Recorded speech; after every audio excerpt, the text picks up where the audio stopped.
সামনে দেখছেন মসজিদ। এটা হচ্ছে পশ্চিমবাংলার মালদা জেলার মিল্কি থেকে 5 কিলোমিটার ভেতরে কামালতিপুর মসজিদ।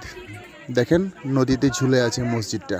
এটা একমাত্র ভারতবর্ষের প্রধানমন্ত্রী নরেন্দ্র মোদী এবং পশ্চিমবাংলার মুখ্যমন্ত্রী তৃণমূল সুপ্রিমো মমতা ব্যানার্জি, একমাত্র এনাদের দুই সরকারের ব্যর্থতার কারণ এবং ব্যর্থতার শিকার আমাদের এই মসজিদ। যদি এনারা ঠিকভাবে কাজকাম করতো তাহলে অবশ্যই কিন্তু এই মসজিদটা অবশ্যই বেঁচে যেত। বাঁচবে না তো মোটেই। আল্লাহ না করুক এই মসজিদটা নদীর গর্ভে চলে যাক। এটা সবাই আমরা প্রার্থনা করছি যাতে মসজিদটা অবশ্যই বেঁচে যায়, এই আশাটাই রাখছি সৃষ্টিকর্তার কাছে।